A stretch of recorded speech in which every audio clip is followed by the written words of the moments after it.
Okay, so hello and welcome to episode 3. I'm Lindsay Randall, the host of the speaker series. Digging In is a series of live presentations with scholars from around the country, co-sponsored by the Robert S. Peabody Institute of Archaeology and the Massachusetts Archaeological Society. We are going to begin with a land acknowledgement for the land that the Peabody Institute and its school, Phillips Academy, are on. Phillips Academy occupies the land of the Pennacook and Patuxet people and the lands of the contemporary Abenaki, Massachusetts, Wampanoag, Pokanoket, and Nipmuc nations. We honor all Indigenous peoples who are here now, have been here for time immemorial, and will be here in the future. We acknowledge Indigenous genocide and the continued oppression of Native peoples, voices and cultures and spiritualities, and we understand how education has been used by settler institutions in the attempted erasure of Indigenous peoples. We commit to interrogating the histories of and our complicity in colonization, centering Native voices and communities, and dismantling the ongoing legacies of settler colonialism at Phillips Academy and beyond. So join us every Wednesday at 1:30 p.m. Eastern Standard Time through June for our presentations. And for a schedule of dates and presenters, you can visit us at peabody.andover.edu or at the Massachusetts Archaeological Society's Facebook page. And if you are enjoying our programming, please consider expanding your impact by becoming a member of the Massachusetts Archaeological Society. We're able to bring you outstanding programming through support of viewers like you. Enjoy my WGBH little thing. So today we are doing something really new for Digging In. We have not one amazing speaker, not two, but 3. And so today we are joined by Marjorie O'Toole, Holly Herbster, and Heather Olson. So Marjorie O'Toole is the Managing Executive Director for the Little Compton Historical Society. She holds an MA in Public Humanities from Brown University and has been the Managing Executive Director of the Little Compton Historical Society for the past 15 years.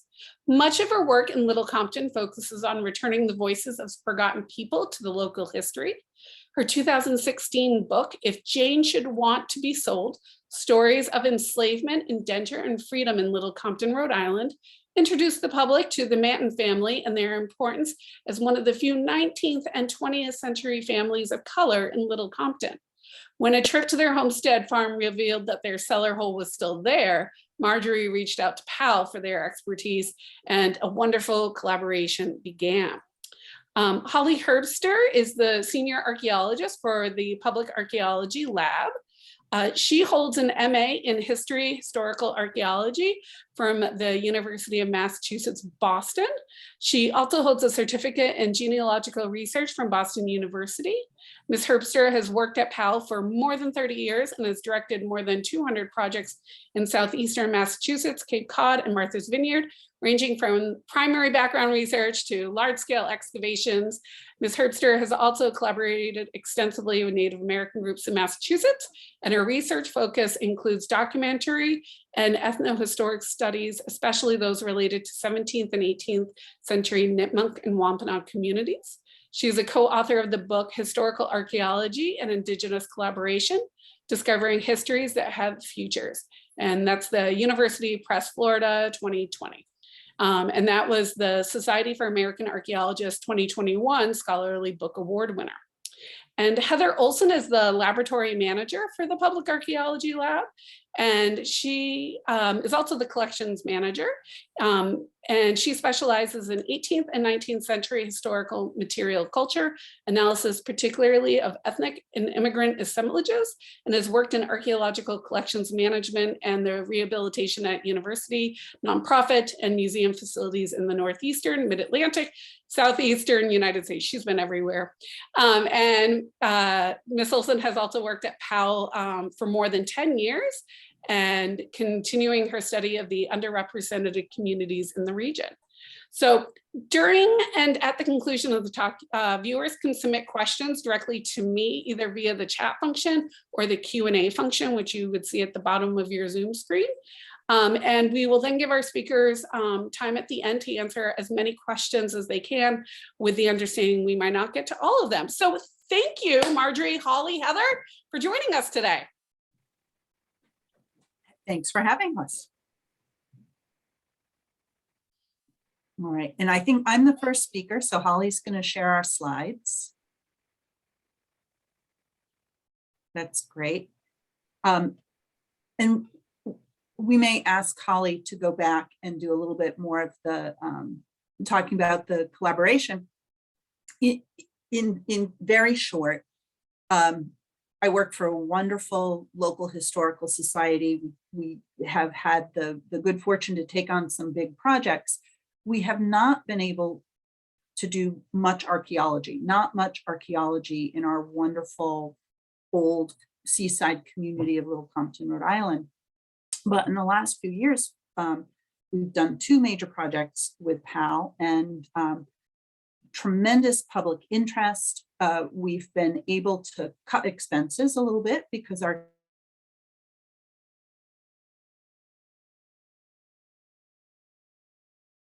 that helps a lot. We provide volunteer sifters and no shortage of volunteers because this is super fun for people who don't get to do it every day. And then we also did the cleaning of the artifacts in the lab.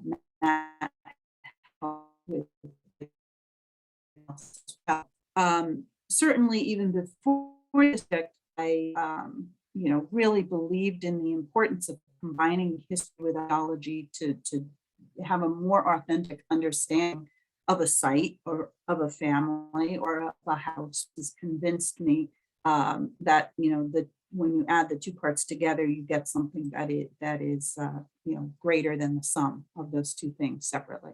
The history for the Manton site has told us quite a bit. We know that in the 18th century and specifically in 1755, Little Compton was an extremely diverse community. White settlers, mostly English, a large Native American community, most of whom were members of the Sakonnet tribe, and a large African or African American community, enslaved and indentured and free, all mixed race people. But in 1775, 10% of our population were people of color. Compare that to today, where less than 1% of our population are either African American or Native American people. You can see that over the course of the 19th century and the 20th century, Little Compton became almost exclusively a white community. And the Manton family that we're going to talk about today were literally the only Black family in town. And I think that's important to think about what that means for you and for your children to essentially be representing your race to your community. And we hear that a lot from the people who remember the Manton family, that they were the first and sometimes the only Black people that Little Compton residents knew in the early and mid and even late 20th century, right up until 1990, when the last family member passed away. Our historic research shows that this particular piece of property, like all land in Little Compton, were the homeland of the Sakonnet people. Many of you may have heard of Awashonks. She is the well-known sachem of the Sakonnet people. But what is less known is that Awashonks was the sachem for just the western portion of town, and that it was her stepson, who she did not get along with, Mama Nua, who was the chief sachem for the eastern portion of town. So we're dealing with Mama Nua's land, and very specifically land that was passed to his brother Osamihu, or Peter Quakin. Purchased by the first English proprietors, and then purchased by Thomas Stoddard. And the property stayed in the Stoddard family for many generations, many years. And looking at all the probate records and all the land evidence records, I really focused in on like 1753 as the likely construction date for this house. A young couple seemed to have purchased this specific piece of land in my experience, we get a lot of houses built right after a couple gets married. So this is what I told Holly we should be looking out for, a house construction date of around 1750. And that's important to think about later on. And Holly will fill you in on how that worked out for everybody. Holly, I think we can go to the next slide. Pal did a great job superimposing what we call our proprietor's map that shows the first English owner of each lot of land in Little Compton onto a LiDAR map that Kate Johnson made for us. Kate's in the audience. So Kate, you can see your map going to good work here. And we can go to the next slide. Toward the end of the Stoddard ownership, the property starts to pass through the female line. So we start to see other surnames. There is a burying ground on the property with just one inscribed gravestone, which is pretty common for Little Compton for people just to be buried with field stones, and gunshot marks in the gravestone, which also is kind of not too uncommon in these isolated family burying grounds. We can go to the next slide. So we really become interested in this site because of the Manton family. And they were an African-American, Native American family. We know that Henry Manton came to Little Compton as a little boy. He was here in 1870 as a 10-year-old. And we believe that he came here on the Underground Railroad with the help of the Gifford family, who lived in Little Compton and were known conductors on the Underground Railroad. So Henry was born in South Carolina around 1860. He knew his mother's name was Susan Tucker. He did not know his father's name. He probably came north with the help of agents on the Underground Railroad, probably entered New Bedford by ship. And the Giffords were Little Compton farmers who had a reputation for going to the docks in New Bedford and helping people who were escaping slavery and ended up on the docks. And why don't we go to the next slide, please? So a few years ago, we had no pictures of the Manton family. And in the last few years, we've gotten 2. So we're really excited about that. And this picture actually had his name written on the back of it. So we're sure that it's him. So Henry is the shorter man standing on the barrel. He is digging a well on what we call Quaker Hill Farm, or actually Town Landing. And if you've ever been to Little Compton, there's a beautiful old-fashioned stone well with a little roof on it that we call Friendship Well. And here's Henry Manton digging Friendship Well in the early 1900s. And members of the summer community are gathered around watching this momentous occasion take place. And the other man on the barrel is a man named Aaron Carter, who looks dark-skinned in this picture. He is a white man and was also building the well with Henry. Why don't we go to the next slide and we'll talk a little bit about Henry's time in Little Compton. So this map shows the different places that we know Henry Manton lived in Little Compton. First at age 10, he's living on John Dyer Road with the Nathaniel Gifford family, and he is attending Little Compton Public School number 4.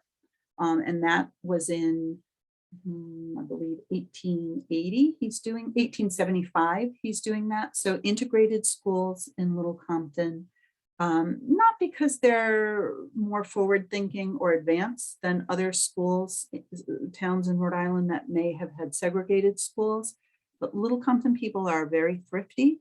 And if you only have 1 or 2 Black children in Little Compton, you are not going to build separate schools for them. They're going to attend the regular schools that already exist.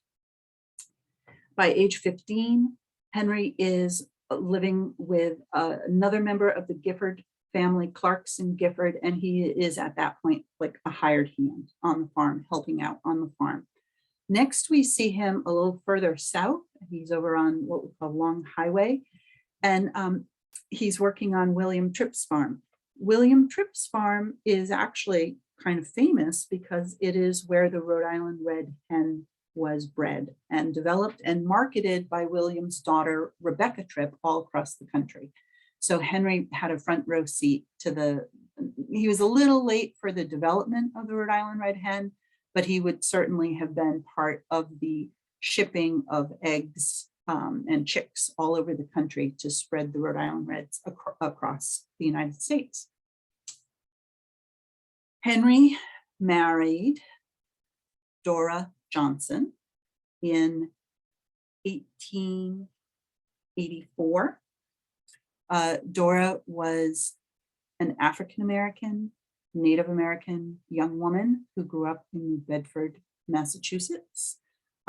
Family legend or family stories tell us that although her people were living in New Bedford at the time of her marriage or during her childhood, older generations were actually from Gay Head, Martha's Vineyard.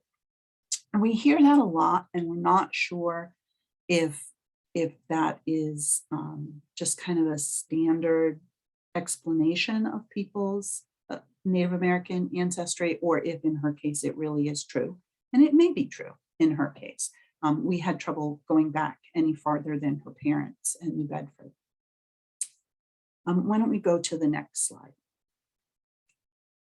In 1892, 8 years after they were married, the Mantons purchased their own 30-acre farm. And that's the site, the Stoddard farm that we surveyed.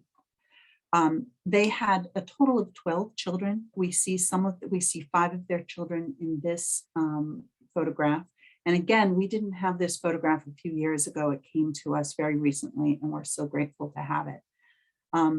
Like many families at the time, the Mantons lost 2 of their children. One, their firstborn daughter, Bertha, probably to an illness of some sort. And then a little 2-year-old was injured in a fire and died from his wounds in the fire. Later on in life, another tragedy revolving around their children is that Dora had to commit her son Walter to the state mental hospital in Providence because of mental illness issues that he was having at the time. The Mantons' children would also have attended integrated schools in their neighborhood, which we call Pottersville. And I think what is very important and really quite forgotten is that around 1900, the Manton family acted as an anchor family that pulled 2 other Black families into the Pottersville area. They lived as neighbors, related, partially related. And in total, there were 27 Black people living in Pottersville between 1900 and 1920. Well, 27 people doesn't seem like a lot, but in a community today where, again, we have less than 1% of our population as people of color, the idea that there was a Black neighborhood in Little Compton is really pretty surprising. And if we go to the next slide, we can see some of those children attending the Pottersville school. And we can't tell if these are Manton children, Johnson children, or foster children. Those were the 3 families living in Pottersville at the time. What I do find very interesting is if you look at these little people, some of the little white boys are barefoot and all the Black children have shoes on.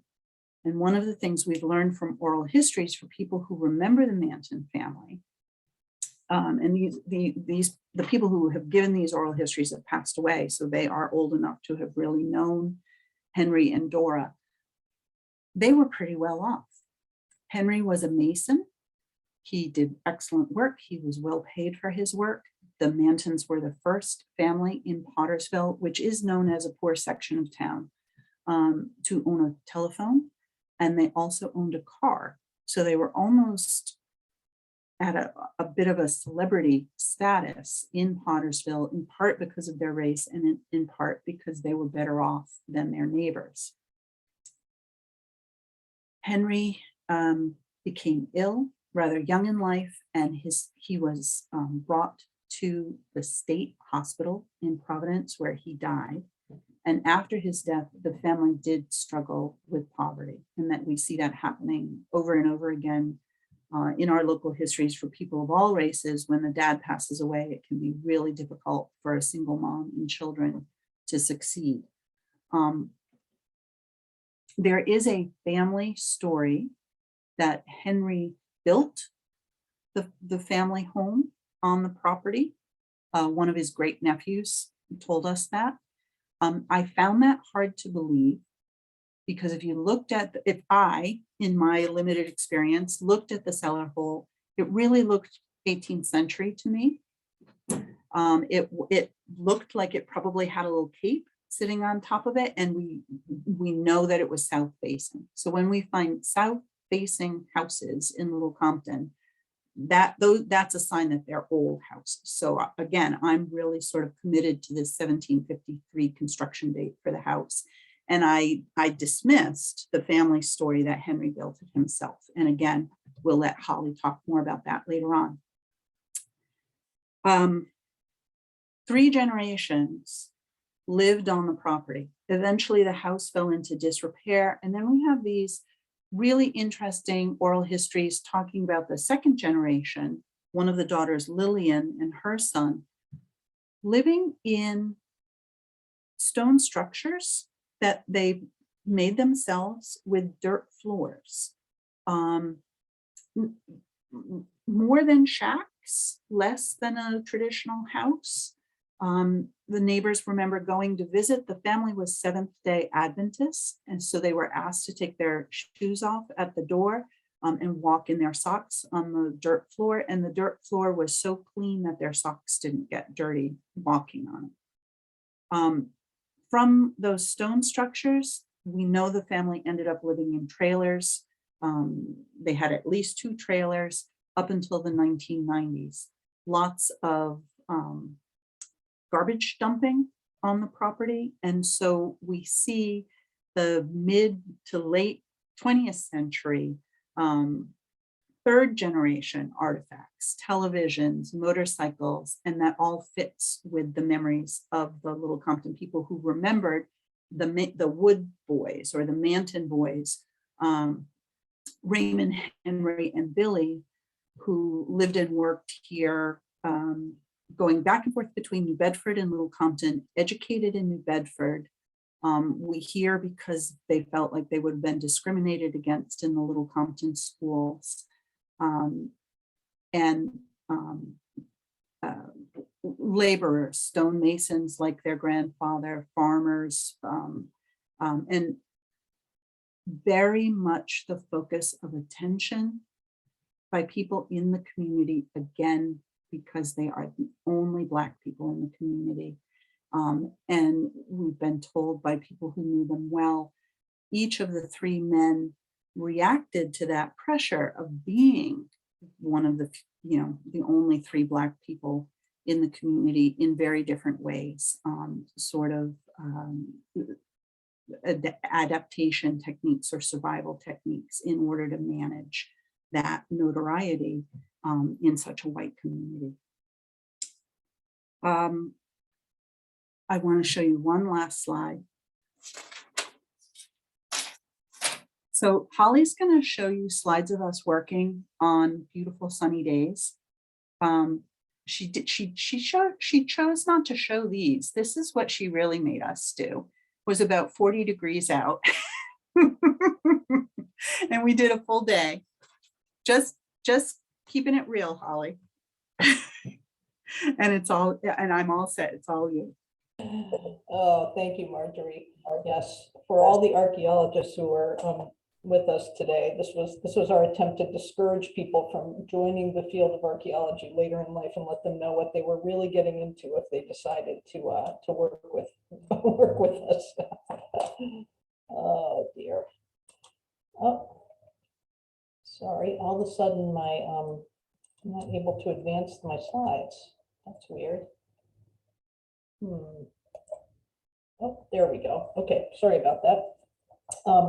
So having just listened to Marjorie go through that extensive, detailed, knowledgeable background study about this project, I think it's important to point out that this is not typically how Public Archaeology Lab, how PAL does the project. We are primarily compliance-focused archaeologists, and we are typically going into a project area knowing that the site that we may identify or have to document is likely going to be destroyed at the end of the process.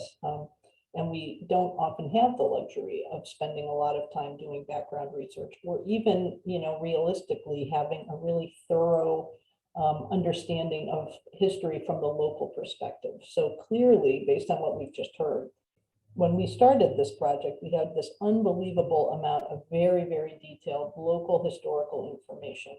We had the chain of title, we had oral history, we had family history, we had all the work that Marjorie had done ahead of time before we even set foot out in the field on this project. So this is an example in my mind of just the absolute best kind of collaborative community-based archaeology, where you're drawing on information from local people who have an understanding of the community, of the history of the community, and actually have spoken to individuals who are family members or who are relatives.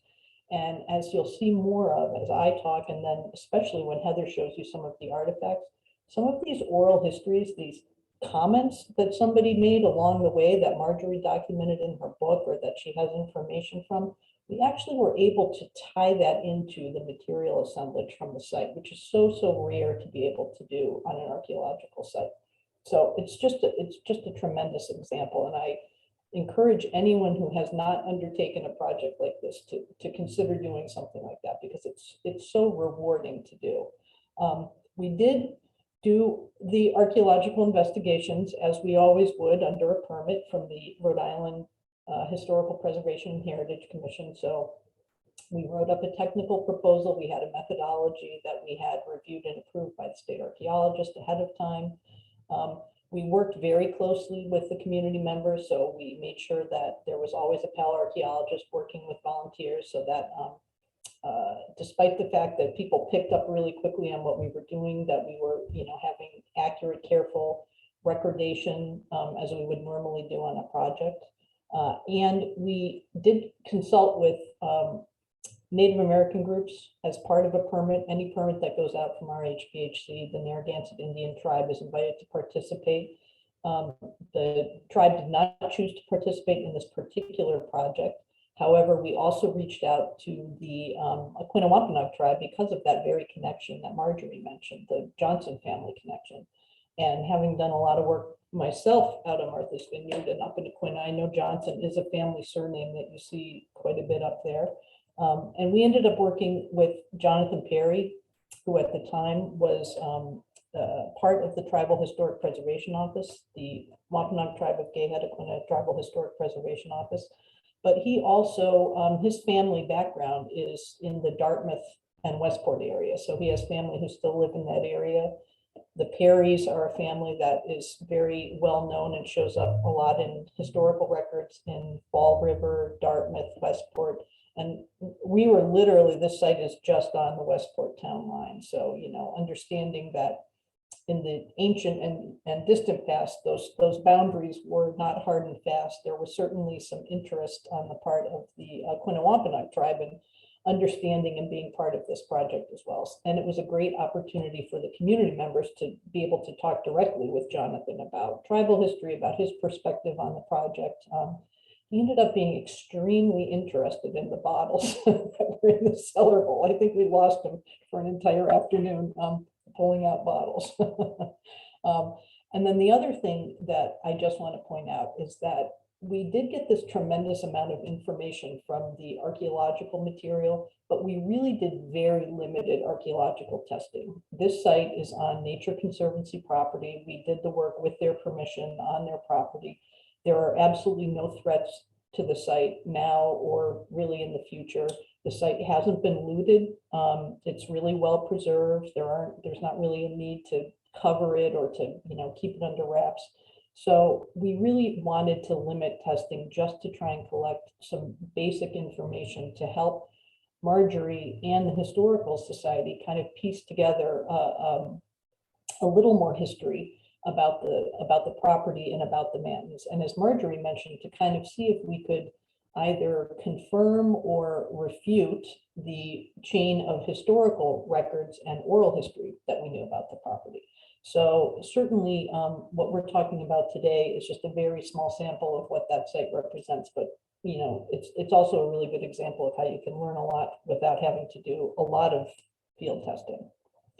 So here is that cellar hole that Marjorie mentioned. And in addition to forcing her volunteers to work in horrible weather, they also had to help clear out the cellar hole. So on the left, you see the before, and on the right, you see the after. And that was thanks primarily to a couple of really hardy volunteers who got in there with, you know, bush axes and loppers and just did a tremendous job clearing out, you know, again, to the archaeologists in the group, as you can imagine, it's those horrible briars and vines that you just, you know, they're ankle twisters, and they just, you know, rake into your arms when you try and get in there. So once again, dedicated volunteers made all the difference here.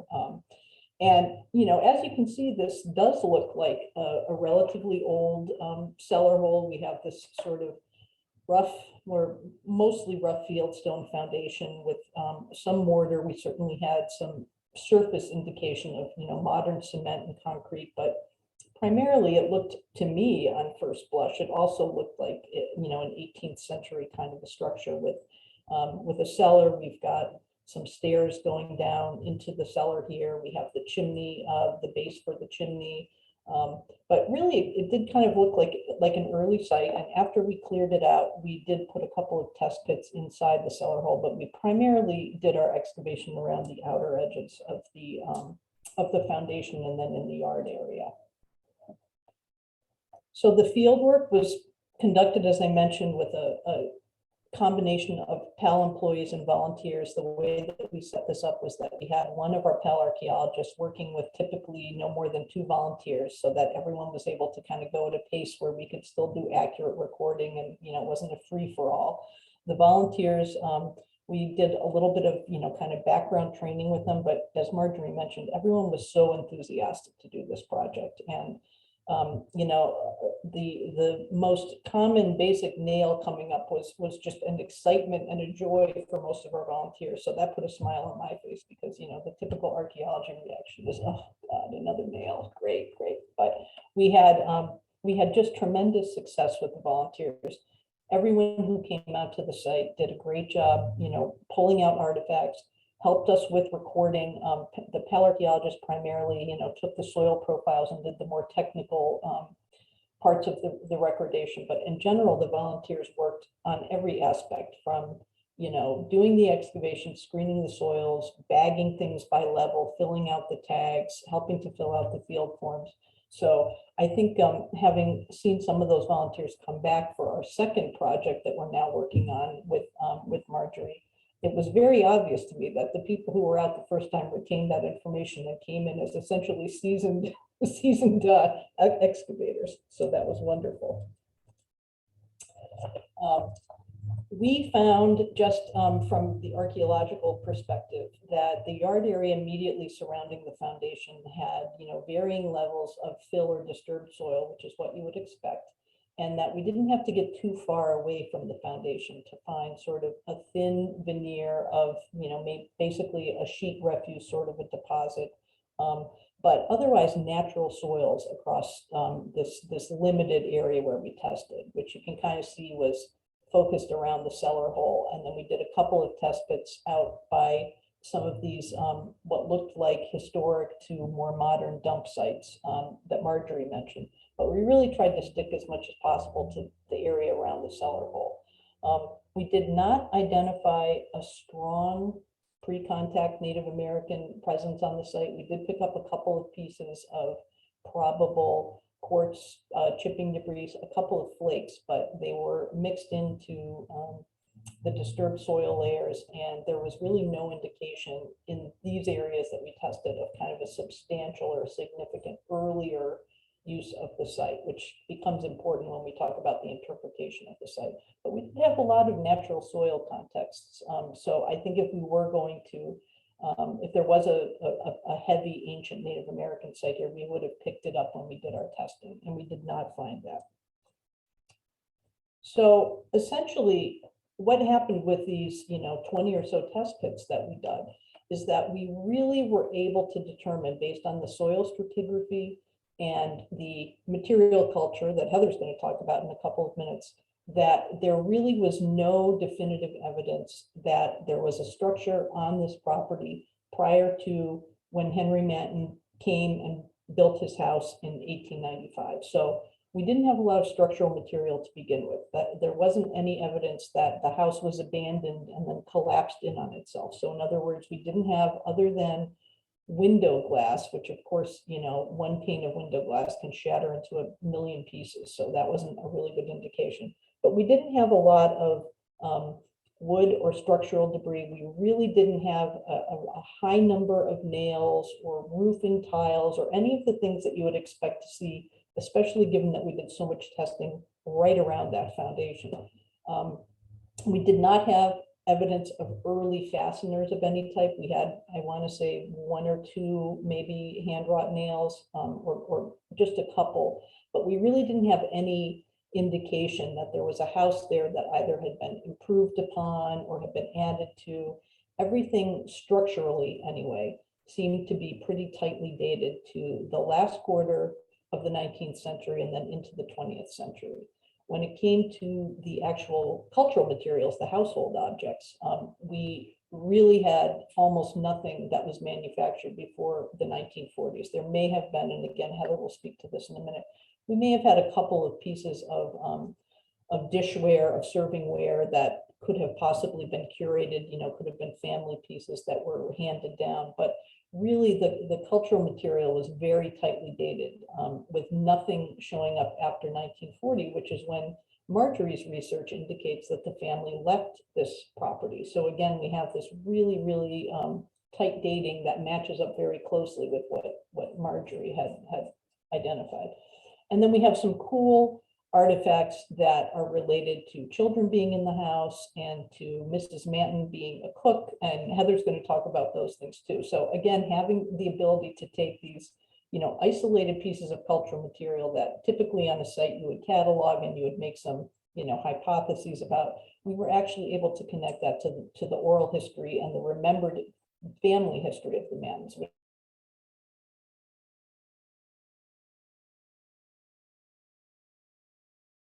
Excavation of this property at some point, maybe if there are new research questions that come up, or if there's some reason to do more testing, we could go back there. But we've really been able, just with the work that we've done so far, the combined archaeological and documentary research, come up with a lot of information to help interpret the site.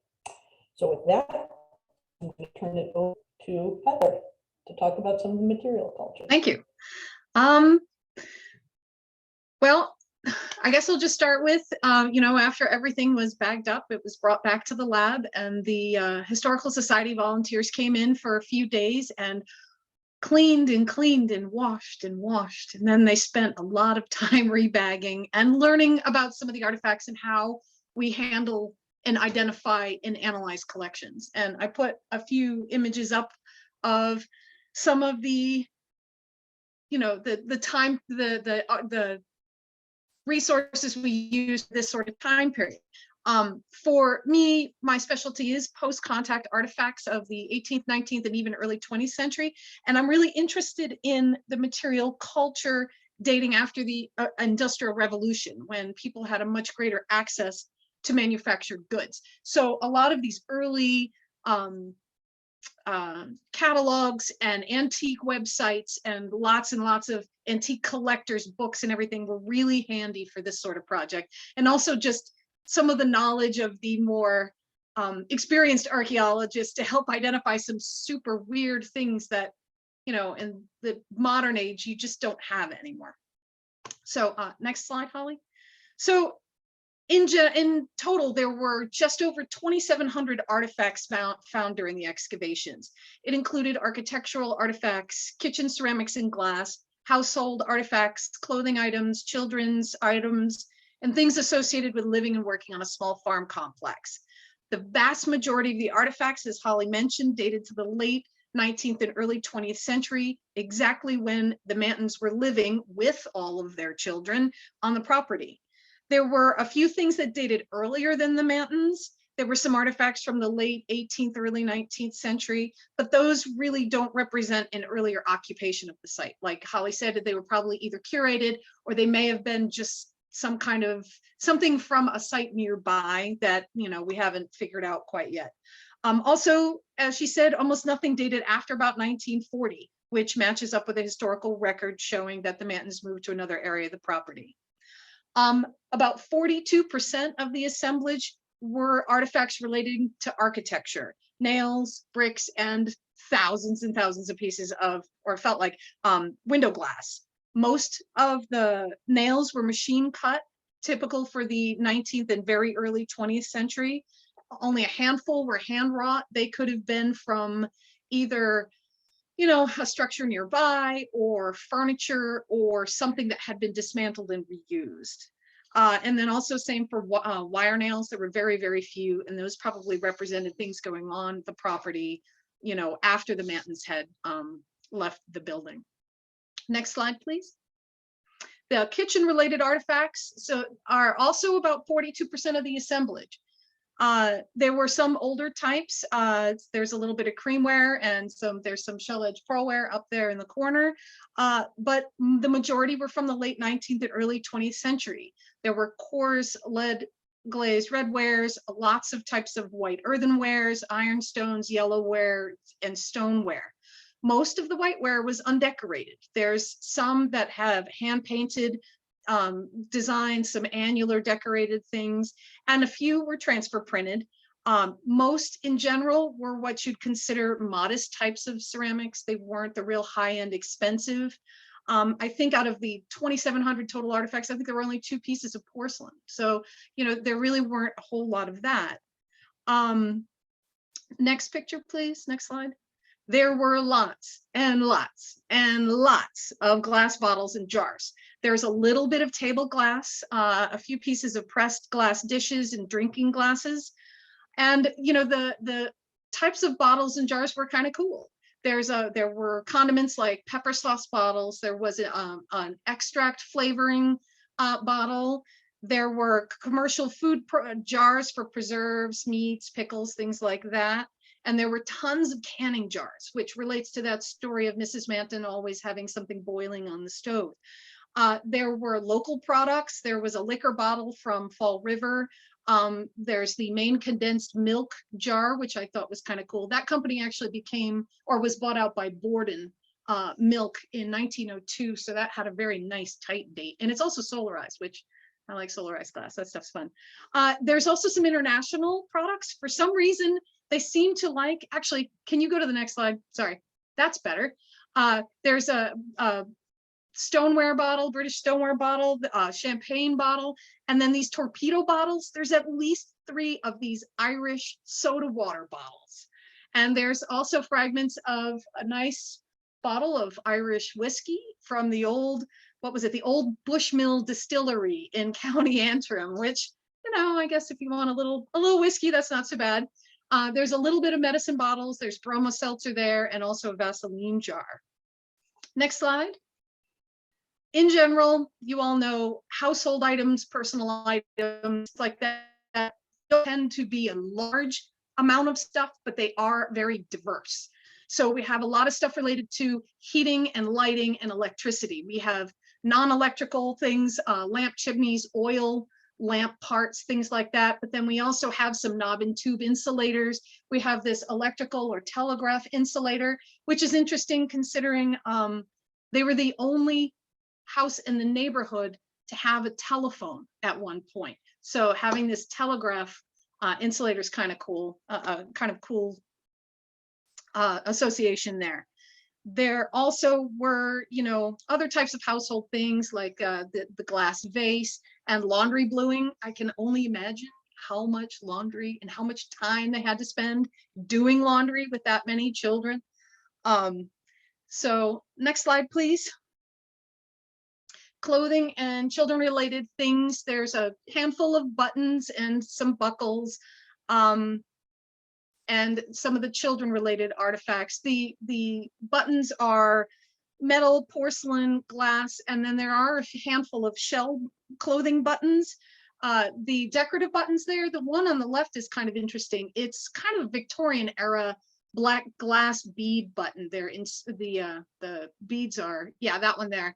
The beads are inset into that. And then the one next to it, which is really hard to see, that one's kind of cute. It's a stamp button with a little boy, and he has a toy boat and a little dog next to him on that little button. So that one was kind of neat. Let's see, next slide.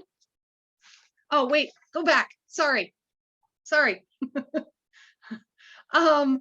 They're the children artifacts. I almost forgot. There's a number of porcelain doll fragments. There's a writing slate fragment. There's a Bennington marble. I've only ever seen a few of those. It's that nice little blue glazed Benny there, that blue glazed marble. And then right next to it is a panty waist button, which those are one of my favorite little kid objects. Those were used on children's waists. They were articles of clothing for small children that you would attach like the little undershirt and the little underpants together using these buttons that were strung on ribbons. You know, this is pre-Velcro time and pre-safety pins too. So those are kind of neat. And those tended to be in fashion, from what I can tell, from right around the turn of the 20th century to maybe the 1920s. So that is a pretty solid date range right there. Okay, now we can go to the next slide. Thank you.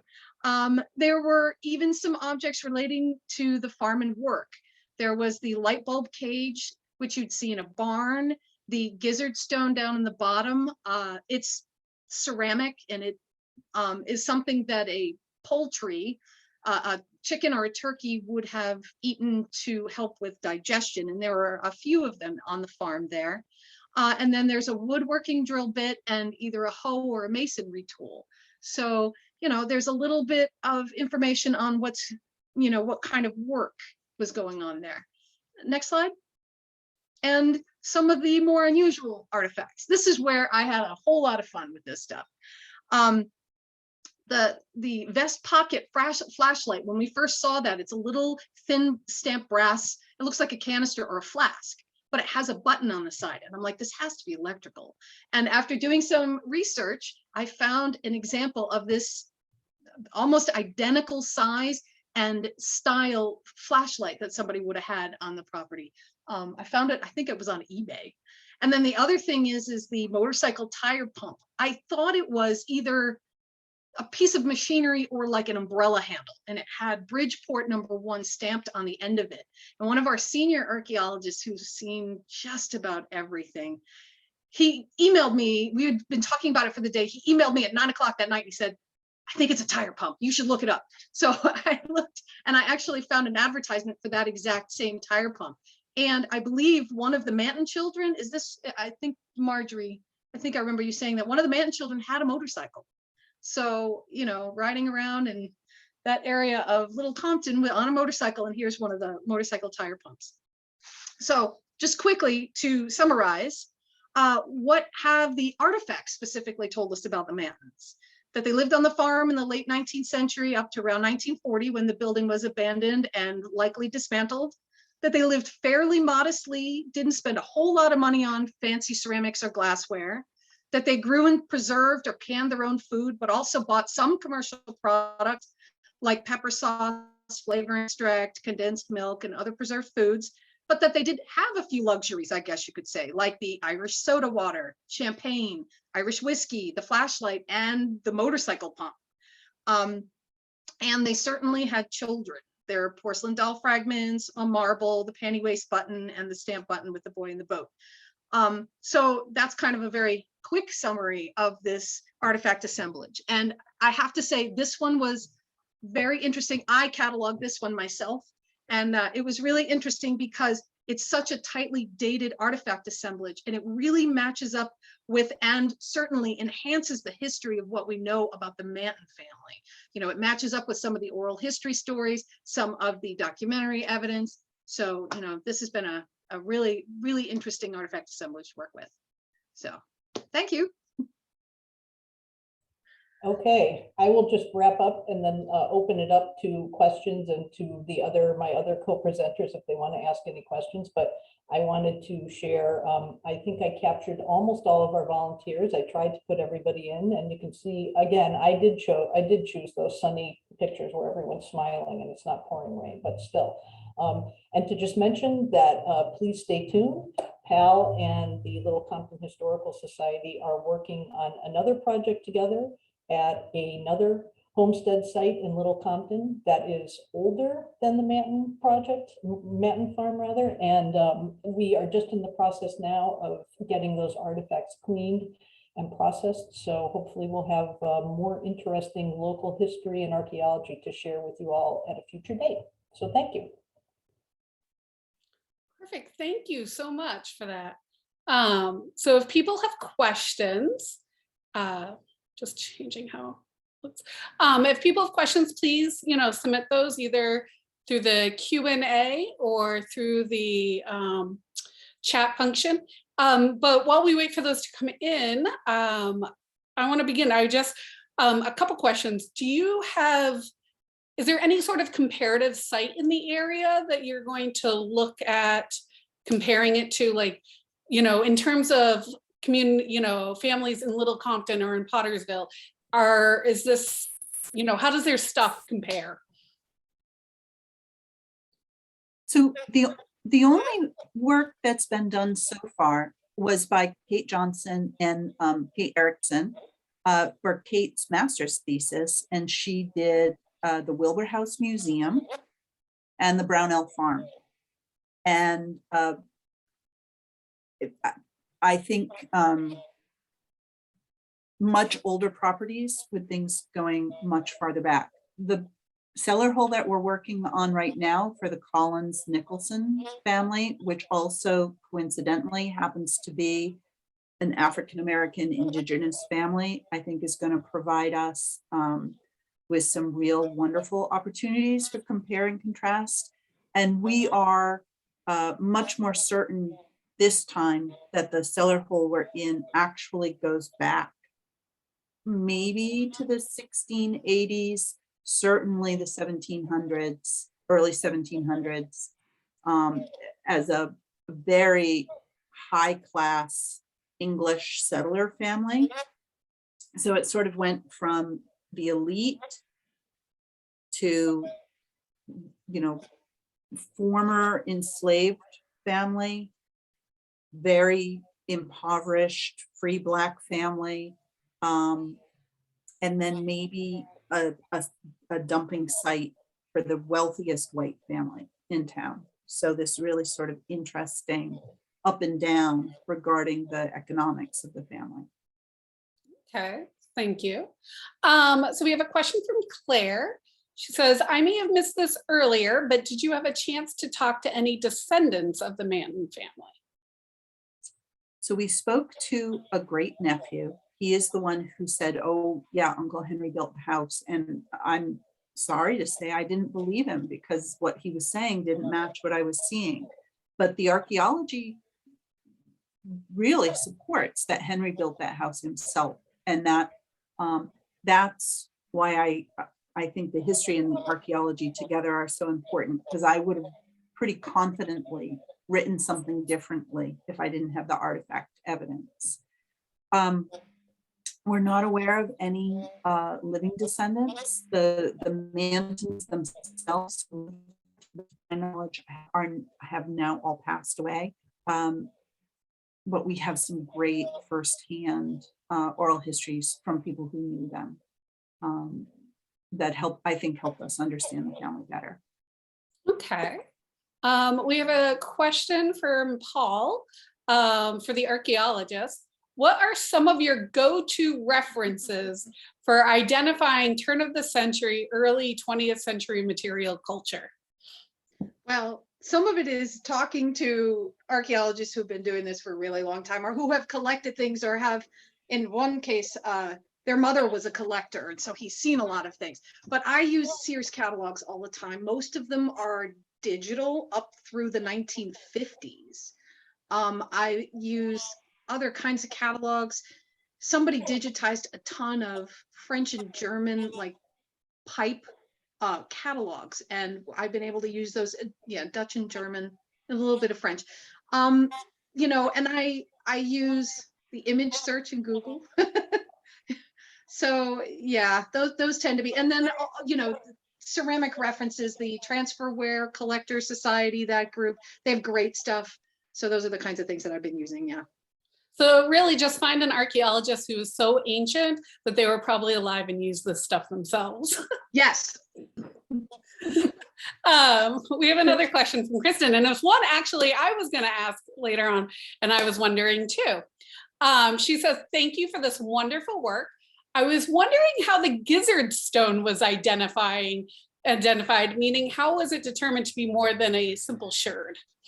So it's seriously worn. It looks almost acid etched because it passed through a bird.